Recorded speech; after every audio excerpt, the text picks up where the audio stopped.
Saudara-saudari seiman dan sekeyakinan, jika seseorang memiliki sesuatu, tentu dia ingin merasakan sesuatu yang ia miliki itu. Namun apalah gunanya jika kita tidak mampu merasakan manfaat dari sesuatu yang kita miliki itu. Ponsel yang mahal, apalah arti dan guna kalau telinga kita tidak mendengar. Sepeda yang bagus, sepatu yang baru, apalah arti dan guna kalau kita pun tidak punya kaki. Raket yang mahal tetapi tidak pernah digunakan untuk bermain bulu tangkis, dan lain-lain sebagainya. Demikian pula dengan iman yang kita miliki. Apalah arti iman ini kalau kita tidak mampu merasakan indahnya, manisnya, dan nikmatnya iman itu. Untuk bisa merasakan indahnya, manisnya, dan nikmatnya iman, baginda Nabi Sallallahu Alaihi Wasallam telah mengajarkan kepada kita salasun, ada 3 perkara, mangkunna fihi wajada bihinna khalawatal iman. Barang siapa yang telah memiliki 3 perkara ini, maka dia baru akan merasakan indahnya iman, manisnya iman, dan nikmatnya iman. Lalu apa yang 3 perkara itu? Yang pertama kata Nabi, mangkanallahu wa rasuluhu ahabba ilaihi mimma siwahuma.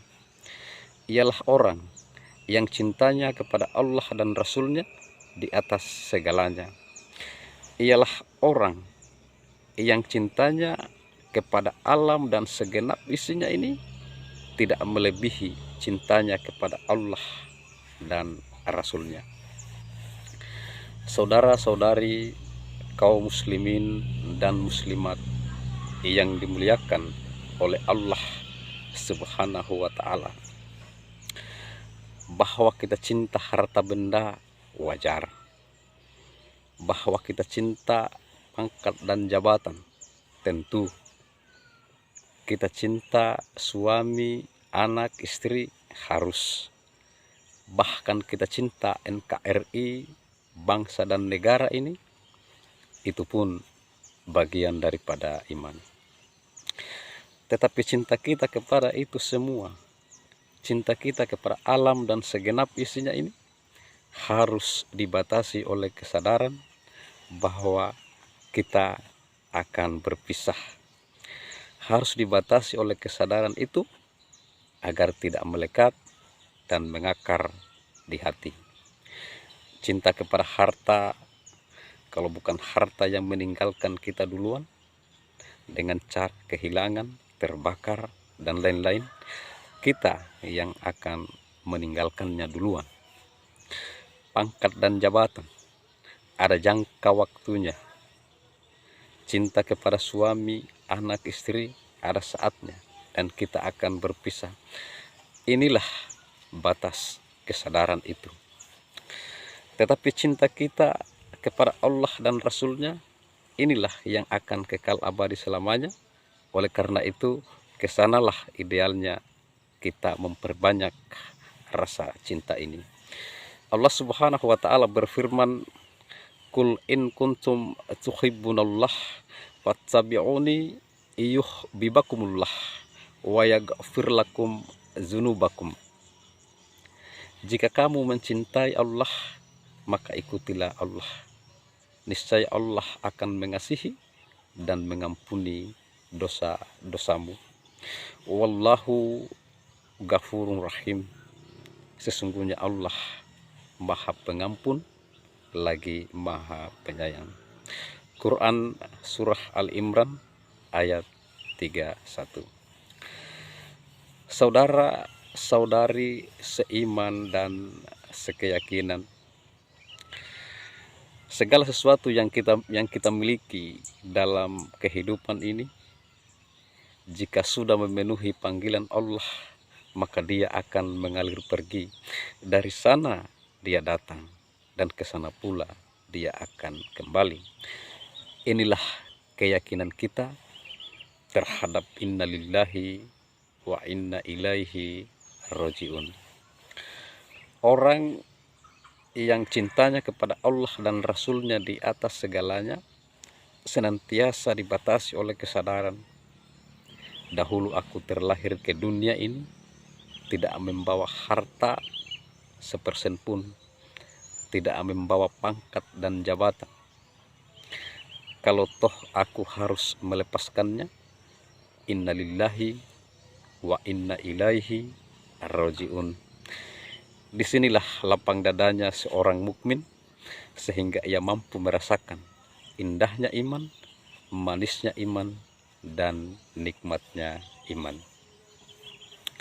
Yang kedua, untuk bisa merasakan manisnya, indahnya, dan nikmatnya iman, kata Nabi, an yuhibbal mar'a la yuhibbuhu illallah. Ialah orang yang cintanya kepada sesama hamba karena Allah. Islam mengajarkan cintailah sesama karena Allah, bukan karena kepentingan atau karena kehormatan. Saling mencintai karena Allah, bersaudara karena Allah, inilah sesungguhnya yang sudah mahal di zaman ini. Ikatan persaudaraan kita sebagai bangsa nyaris rapuh. Seringkali terjadi konflik di mana-mana, bentrokan di mana-mana, antar wilayah, antar kelompok, antar kampung, lalu pengeroyokan rame-rame, menyatakan identitas pada proporsi yang sesungguhnya keliru. Saling mencintai karena Allah, bersaudara karena Allah, bertemu karena Allah, dan berpisah pun karena Allah. Persaudaraan semacam inilah yang melahirkan indahnya iman, manisnya iman, dan nikmatnya iman. Yang ketiga, untuk bisa merasakan indahnya, manisnya, dan nikmatnya iman, kata Nabi, an yakrahu an ya'uda fil kufri ba'da'an an kazahullahu minhu kama yakrahu an yukzafa finnar. Dia membenci kemungkaran, kekafiran, kezoliman setelah ia diselamatkan oleh Allah dari hal-hal semacam itu. Sebagaimana ia membenci neraka, begitu pula ia membenci kemungkaran dan kezoliman. Saudara-saudari kaum muslimin rahimakumullah, tentu saja bahwa tidak seorang pun yang suka dengan neraka. Jangankan masuk, mendekat pun kita tidak ingin. Begitulah kita harus membenci kekafiran, kemungkaran, dan kezaliman dalam kehidupan ini. Oleh karena itu, baginda Nabi Shallallahu Alaihi Wasallam telah mengajarkan kepada kita, jika kamu melihat kemungkaran, kezaliman, ubahlah itu dengan tangan. Jika tidak mampu dengan tangan, ubahlah dengan lidah, dan jika tidak mampu dengan lidah, dalam hati. Setidaknya kita tidak join dengan kemungkaran dan kezaliman itu. Sebab kalau yang mungkar dan yang ma'ruf sama-sama jalan, lalu kemudian datang azab kepada yang mungkar, yang ma'ruf pun kena dampaknya. Allah Subhanahu wa taala berfirman, "Fattaku fitnatan la tusibanal lazina zalamu minkum khassah wa'lamu annallaha sadidul iqab." Peliharalah dirimu dari siksaan yang tidak khusus menimpa orang-orang yang zalim di antara kamu.